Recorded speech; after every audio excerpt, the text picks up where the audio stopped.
We are delighted now to be joined by Brian Flores, who is the head coach of the Miami Dolphins for the last several years, who was released last month and has filed, as of yesterday, a lawsuit against the National Football League about its hiring practices. Also here are his attorneys, Doug Wigdor and John Elefterakis. Yes. Thank you all for coming. Yeah. And Brian, let's just jump in. We have 20 minutes here, so we will be able to cover a lot of ground, and we are delighted. You filed this lawsuit, which you are aware is obviously going to have enormous repercussions. What was the tipping point for you, through your experiences, that made you feel this was something you needed to do? Well, I mean, just, I've been on, several interviews over the years. And look, I mean, we didn't have to file a lawsuit for the world to know that there's an issue from a hiring and firing practices in the National Football League. Why? That's correct. A lot of people have pointed this out. So why did you feel you needed to do this? Because we need change. That was the number one reason. And I know there's a sacrifice, there's risk to that, but at the end of the day, we need change. We need change. I know many very capable black coaches, some of my staff who I know, if given an opportunity or when given an opportunity, are going to go and do a great job on their interview. And I would just hate for that to be a waste. And I think, we need to change the hearts and minds of the people making those decisions. That's why we filed the lawsuit. Who are those people? Who specifically do you think needs the change? The owners of the NFL. All of whom are obviously white. I mean, sometimes, I'm a lawyer, obviously, but sometimes you need litigation to create change. The Rooney Rule didn't work. We now have less black head coaches than when the Rooney Rule started. And, Brian thought long and hard about it. And litigation's not for everyone, but he stepped forward. He's been referred to as the Rosa Parks of the NFL. And it's a testament to his character. And the litigation will create change, either because we're going to litigate the case to the end, or the NFL is going to now do the right thing faced with litigation. Okay, let's go through some of the specifics here. We detailed earlier a text exchange you had with Bill Belichick, for whom you worked in New England at some point, in which it appears he was congratulating the wrong Brian Daboll, rather than Brian Flores, for getting the job in Buffalo. We've all read that, or excuse me, leaving Buffalo and getting the job with the Giants. We've all read it. When you first realized the mistake he had made, what was your first reaction? Disbelief, humiliation. That was a tough pill to swallow, and that I have a great amount of respect for Bill and Brian Daboll. Brian's a great coach. I think he's going to do a great job as a head coach in this league. I was upset that I wasn't getting a true opportunity to show what I can do, to show what I can bring to a team, which I feel is a lot. I think that's what I've shown in my time as head coach. That's what this is all about as well. There's just not equal opportunity. This is not a knock on Coach Daboll. This is a knock on the fact that the job was promised before Coach Flores even got an opportunity. And there's backroom dealings and information that Coach Belichick knows. Why? Why is that being discussed? Why do people have this information? Why is a decorated coach like Coach Flores, humiliated into having to sit through an interview and dinner when a decision's already been made? It's worth pointing out that the Giants said in their statement that Brian Flores was a candidate for this job up to the 11th hour. What is the response to that? Notice they don't say up to the time that he actually interviewed.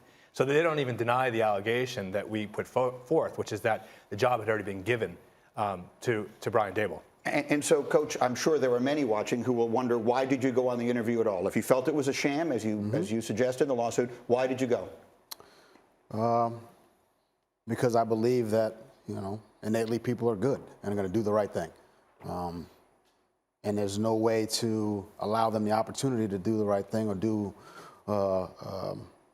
or at least make it a fair situation unless I went there and showed them that I am qualified. I am a leader of men, that I am passionate about coaching and building relationships, and I'm gifted to coach.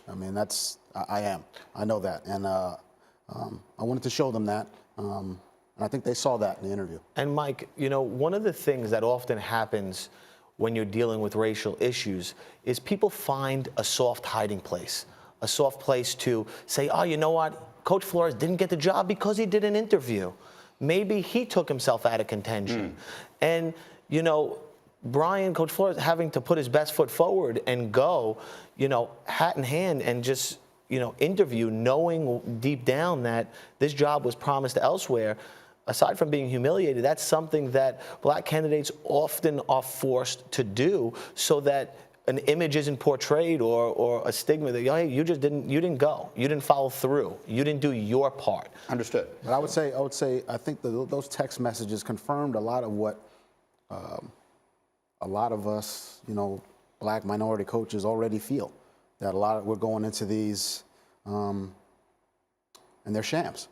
It confirmed that. A lot of there's a belief in, you know, look, that was just a mistake by Belichick. We've all sent the wrong text message to somebody. But in this instance, it came to me, and it was almost, you know, it was confirmation that those backroom dealings are happening. Let's be very clear on why something like that might be a sham and why they would need to do it. There is the Rooney Rule in the NFL, which is something that I'm sure fans hear about quite often and may not know specifically. But I heard you describe it this morning in a previous interview as checking a box. So the existence of the Rooney Rule, in which every team must interview at least 2 external minority candidates for an open head coaching position. Doug, how does that rule impact a lawsuit like this? Well, I think the intentions of the Rooney Rule were right. It was trying to get more of these owners to interview qualified black candidates. But when the team is interviewing a qualified black candidate and they've already made a decision, it shows prima facie evidence of intentional discrimination. It means that they've chosen a white candidate before they've even given the black candidate the opportunity.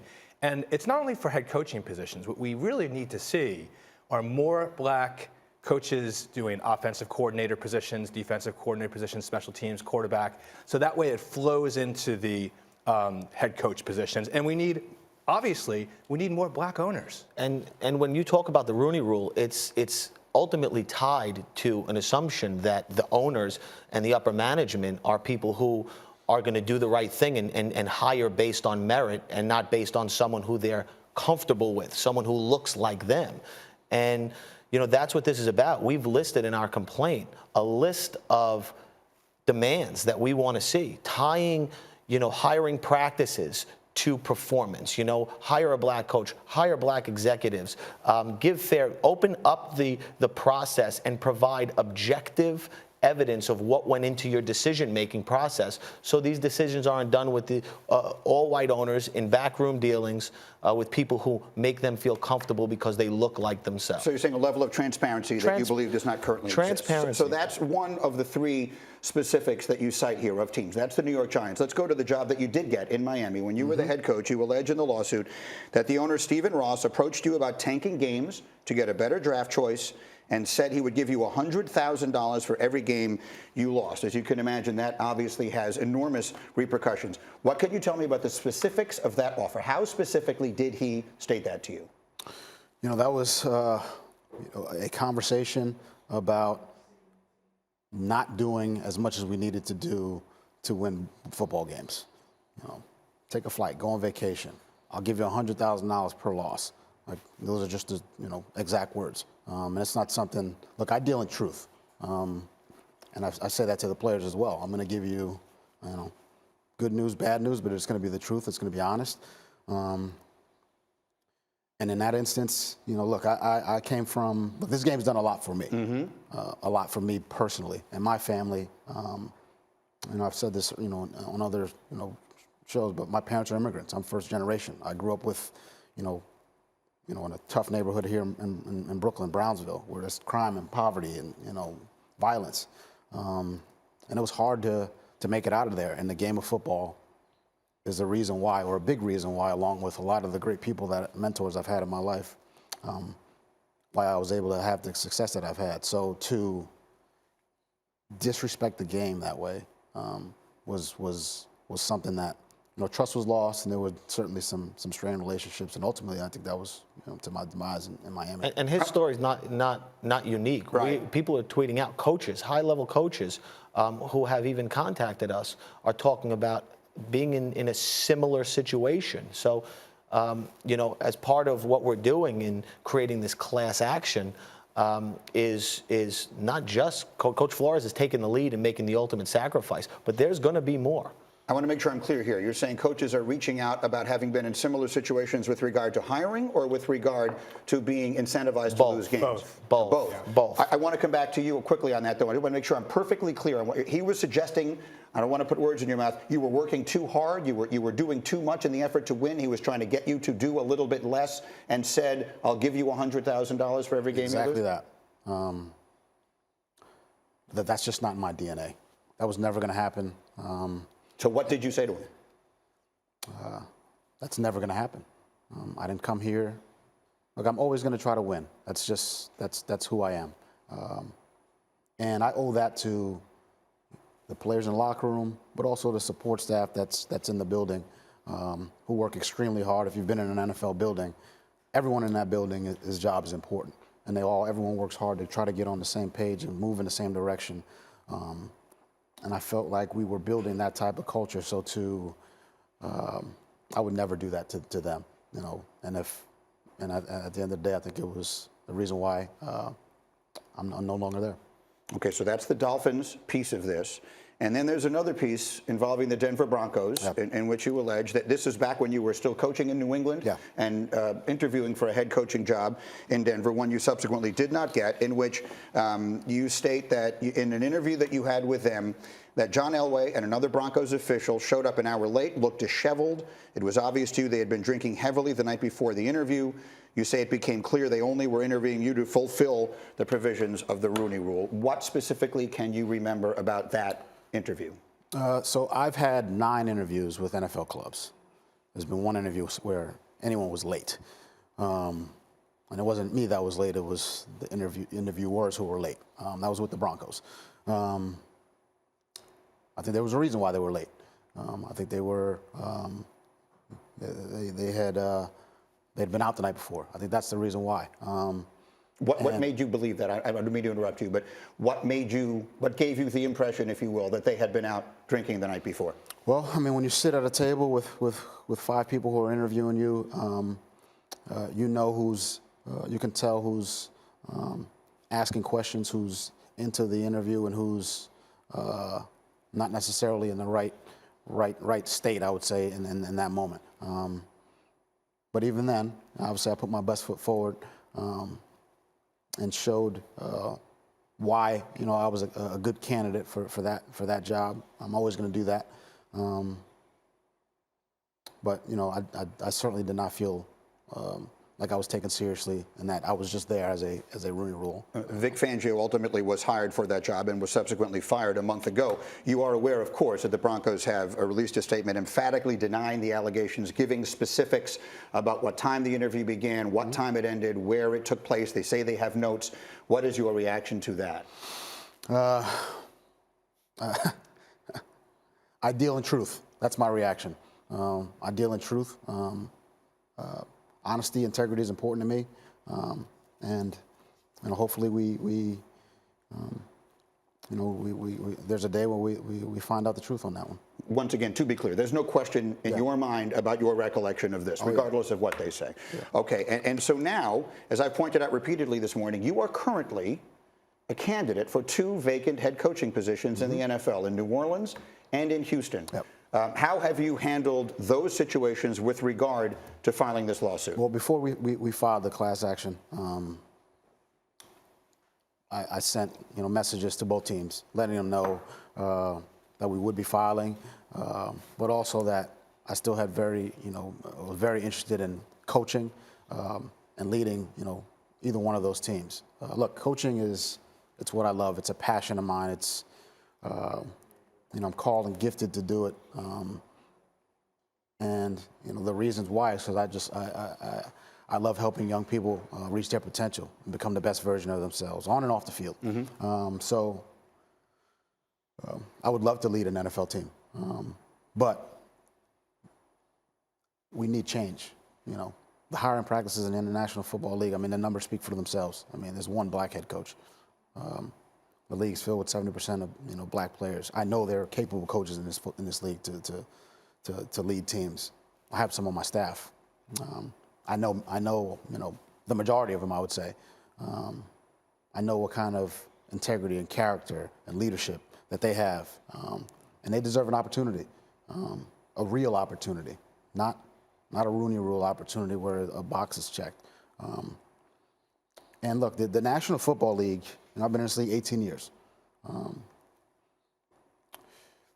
The National Football League is an example to the world.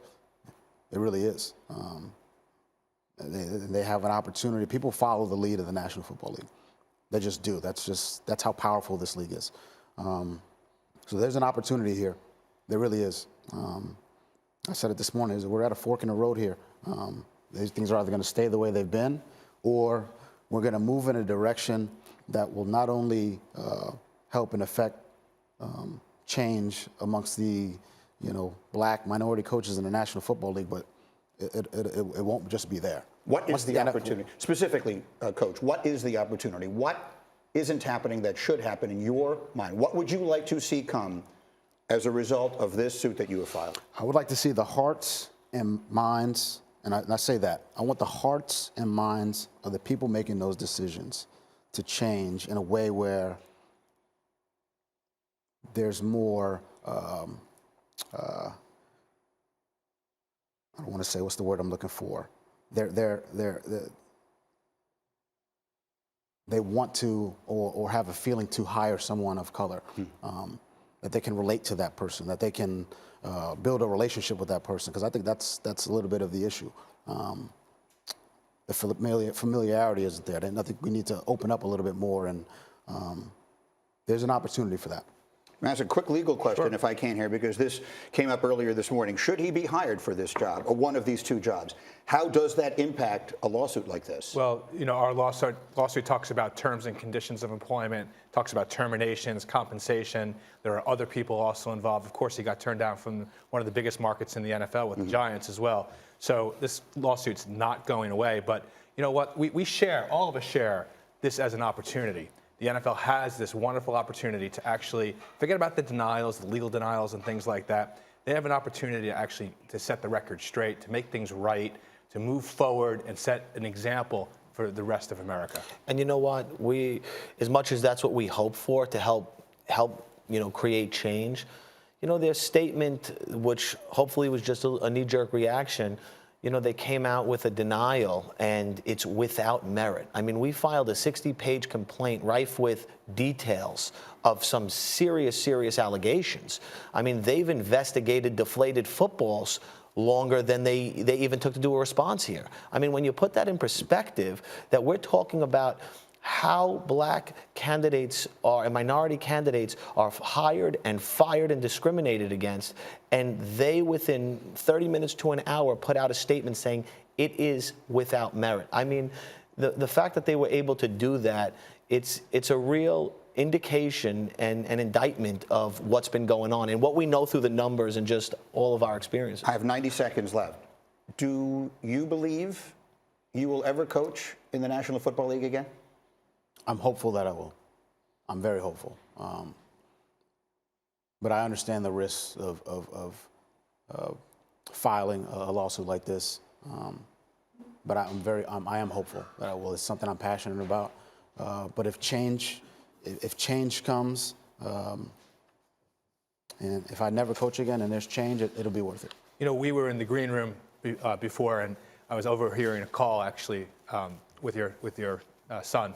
And the son, who I think is 9 years old, 8 years old, was saying, "Daddy, are you going to get a job?" I mean, it's an 8-year-old kid, and hat goes off to you for standing up and believing in this. I've literally 30 seconds left. Is there anything else you'd like to say? Look, I mean, this isn't about me. This is bigger than football. This is about equal opportunity for qualified,